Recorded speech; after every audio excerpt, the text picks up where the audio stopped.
Hey guys, welcome back to episode number 42 of Bobcat Corner. This is Stephen Vitz, and I just want to get right to it with this topic. This is about revenue sharing in college football.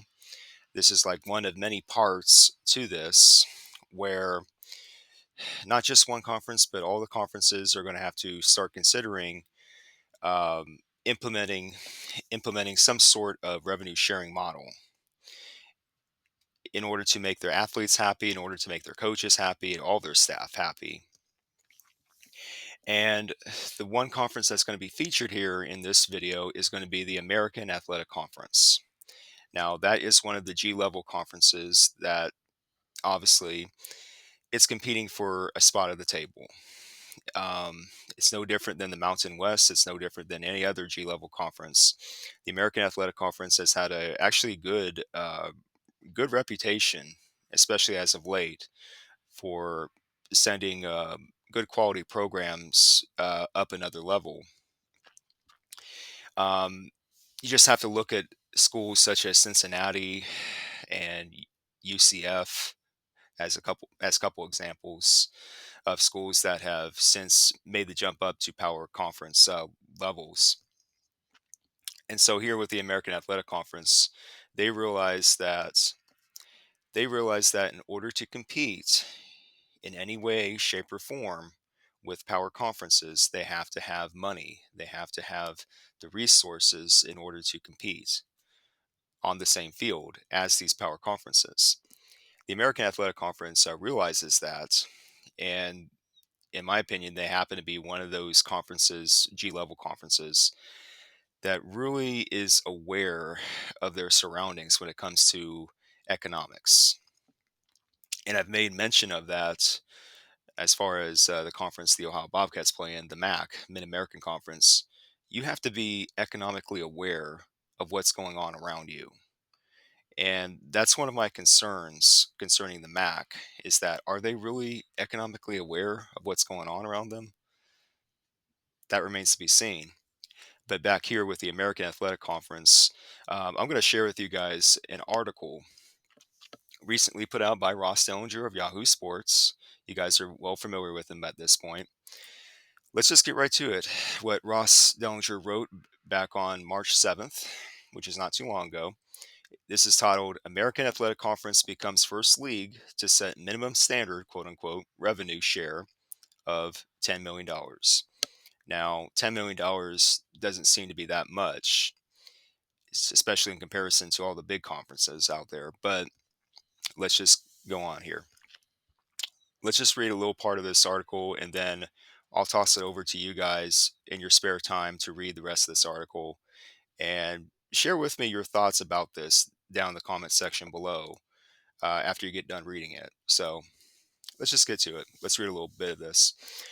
Starting with this, the American Athletic Conference approved an initiative on last Friday, to establish a minimum standard of benefits that schools are required to share with athletes in the new revenue sharing era of college sports, becoming the first NCAA conference to make such a move. As part of this minimum investment program, schools must share with athletes at least $10 million in cumulative additional benefits over a 3-year period. 3-year period, starting with the 2025-2026 academic year, which is coming up here. A concept driven by Commissioner Tim Pernetti, he's the commissioner of the American, and one he describes as an important moment for the conference. He told Yahoo Sports in an interview last Friday when reached to comment on the league's decision. Schools can reach the required $10 million figure through a combination of benefits now available to them through the settlement. Get this, through the settlement of the House antitrust lawsuit. There we go. Now, that House settlement, that's a big thing, guys. That's going to really impact all of college football, not just one conference. You got to pay attention to what's going on there. The settlement, if approved later this spring, the settlement that's going on in Washington, D.C., will permit schools to offer scholarships to entire rosters and separately share a projected maximum of $20.5 million annually with their athletes through direct revenue sharing. Okay. I know I was going to say just a little bit about this, but I might as well keep going here. As part of the Americans Minimum Investment Program, schools can include as additional benefits up to $2.5 million in new scholarships and direct revenue they share with athletes, as well as up to $2.5 million in Alston payments. Now, that's a stipend that some schools have been distributing to their athletes. Let's just skip a little bit here. This part in particular, I want to highlight before I get to share my thoughts on this. Schools that fail to meet the $10 million standard at the conclusion of the 2027-2028 academic year could be subject to a review, quote unquote, of their membership status within the conference. So if they don't meet this, in other words, guys, if they don't meet this $10 million standard, which is a minimum, a floor, they could be held subject to a review of their membership status within the American Athletic Conference. That's what Tim Pernetti said in the interview. The minimum investment thresholds will not apply to two members, Army and Navy, which is obvious because they're both federally funded service academies, so they don't apply to this, that are prohibited from opting into the settlement. And so the only two schools exempt are Army and Navy, so let's put those guys aside. But everybody else in the American Athletic Conference, they're subject to this. So, they have to meet this $10 million standard, or else there's going to be a lot of questions. So I'm going to leave it there when it comes to reading the article. There's like plenty more that comes with it. And I'm also going to share with you guys two videos that caught my attention concerning revenue sharing and distribution of funds, especially economically speaking, when it comes to college football, college sports in general. Um, Greg Flugaur, Peek Around the Corner, one of the guys who posts videos on YouTube about college football. I have great respect for the guy. Greg Flugaur, he shared his own thoughts about this. He reported this some time ago, a few days ago, and his thoughts are pretty much in line with my thoughts. Um, the American Athletic Conference, as of right now, 2025, they believe they're in the position to do this. They have succeeded, not just on the field, but off the field as well. They've had their own fair share of success, and they have a structure in place. They obviously have the right commissioner in place in Tim Pernetti. He seems to be one of those guys that likes to go after it when it comes to economics. Tim Pernetti reminds me in some ways, like Brett Yormark of the Big 12, where he's not afraid to try different things. He's not afraid to try different economic based models in order to get his conference ahead. So Tim Pernetti does remind me of Brett Yormark in some ways, as far as being a conference commissioner goes. So I can tell where he's coming from when he establishes something like this. And for the record, I don't see anything wrong about putting in a floor, a revenue sharing floor here of $10 million. I mean, the American Athletic Conference, they're in this position to do it.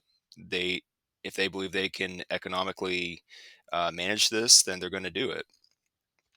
The one thing, though, that does give me pause is that their membership, their current membership as it is, and again, we're putting Army and Navy aside, we're not even talking about them. The rest of their members, a good chunk of them, I do question as far as how they're going to be able to manage this economically, because a good chunk of their members that they just brought in previously came from Conference USA. Now, Conference USA, as we know right now, they're not economically able to do something like this. And just a couple years ago, the American Athletic Conference, they brought in schools that were part of Conference USA, namely a few schools like Charlotte, for example. Not trying to pick on Charlotte, but I'm just saying Charlotte is one example of a school that was in Conference USA and now they're part of the American. Now, quite possibly they can do it because of the market they're in, Charlotte, North Carolina. Okay. But you have to raise questions like this. Will everybody be able to do it? And will they be able to be financially responsible and really do right by their athletes? This is something that we're going to be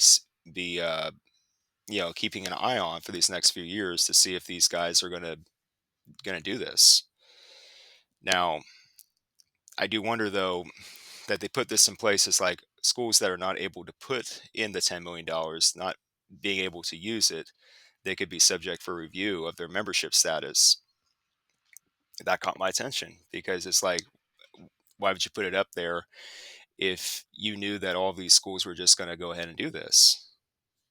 I'm just putting it out there. I mean, we'll see. Most likely, these schools are just going to meet their obligations and they're just going to do it. But we'll just have to see. But yeah, in general, the $10 million floor here, nothing wrong with it. I find no problem with it. If the American can do it, they can go ahead and do it. So yeah, I'm sharing that video that Greg Flugaur, Peek Around the Corner, what he just posted a couple days ago. It's worth a listen, especially towards the end of his video. He shares with you his thoughts. Uh, yeah, in comparison to the other G level conferences, uh, you know, Greg shares his thoughts, and he just says that Sunbelt, Conference USA definitely not can't do the same thing. The MAC definitely cannot do the same thing. And I'm going to get back on that in a minute. You know, Mountain West might be able to do it, considering how much of a pioneer, how much of a trailblazer that Gloria Navarez, commissioner of the Mountain West Conference, how she seems to be when it comes to forward thinking, when it comes to economic models. I think the Mountain West Conference could be able to do this too, but we'll see. Pac 12, it's a mystery at this point what they're going to do. So, yeah, we'll just have to wait and see how this revenue sharing model works out for the American Athletic Conference. It's something to keep an eye out for, guys, because if this works out for the American Athletic Conference as it does, then don't be surprised if you see a couple other conferences doing this. And yeah, so that's a lot of money to throw around. I'm kind of wondering when you're crunching the numbers, I'm kind of wondering how all these schools are just going to be able to do it in one fell swoop. So, yeah. And I'm also going to share with you guys another video, um, which could be tied into revenue sharing at some point. They pull this up real fast. Completely different channel, Max Browne. It's not like it's not like I follow this guy, closely. Um, but it's like I came across this video by Max Browne. It was titled "How Saudi Money Could Disrupt College Football." Now, depending on how you feel about this topic in particular, it's something to keep an eye on because we see it. We see it all across college football, no matter what conference you're in. Power conferences, G level conferences, whatever. People in the higher up positions of these conferences, don't be surprised if they start feeling the pressure of needing to get economic resources in order to fund their conferences, and especially at the school level. Don't be surprised if universities start looking into things like this. I'm not saying it's right because it's not, but I won't be surprised if they start looking into things like this because there's this one example in recent history of sports in general where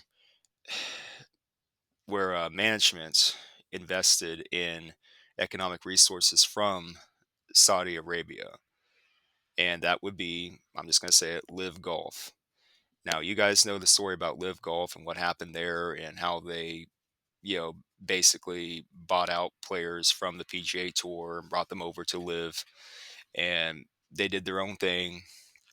That was their own kind of breakaway. They tried to do their own super league, whatever you call it.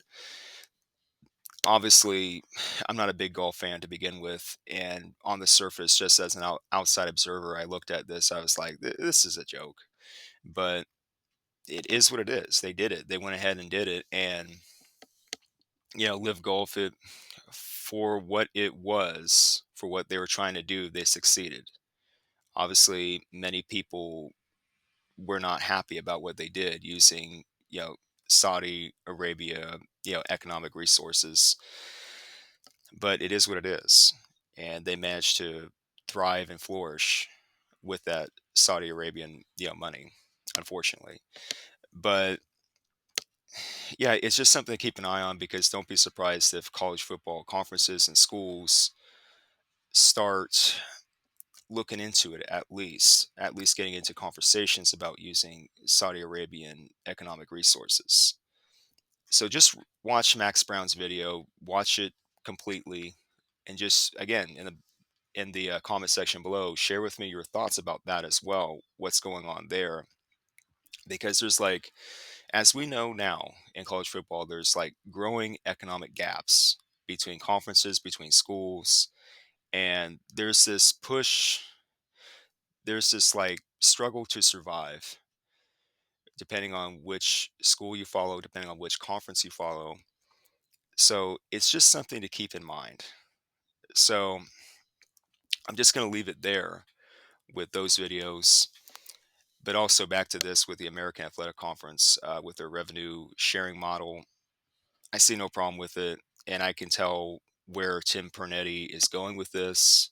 I don't blame him for doing this, and it's just something to keep an eye on. Uh, in comparison, would I like for the Mid American Conference, the MAC, to do something like this? Yeah, of course. To put in some sort of revenue sharing floor of their own? Yeah. But even if they do that, it obviously would pale in comparison to what the American Athletic Conference is doing. Like, say, the American, they're putting in their $10 million minimum. I won't be surprised if the MAC does something like half of that, like only 5 million or something like that. I won't be surprised if they end up doing something like that, just so the MAC could say, "Oh, we're doing this, but we're not really doing it like the Americans doing it." So again, you need money to compete. You need the economic resources to build up your conference or to build up your separate schools. You need to find ways to keep going economically. And just got to give credit to the American Athletic Conference, Tim Pernetti, and all the ADs and presidents of these American Athletic Conference schools. Give them credit. They came up with a model, and let's see if it works for them. So, yeah, that's it. That's going to be it from me. So, I just wanted to share this with you guys. Let me know what you guys think in the comment section below. If you like this video and if you like this content in general that I make, please give this a thumbs up. Please give this a like. And I'll be coming back to you guys with more content on the way very soon. And I think very soon I'm going to have a nice update on another project that I'm working on. So be on the lookout for that. This is Stephen Vitt from Bobcat Corner, wishing you guys a good day today. Take care. Bye.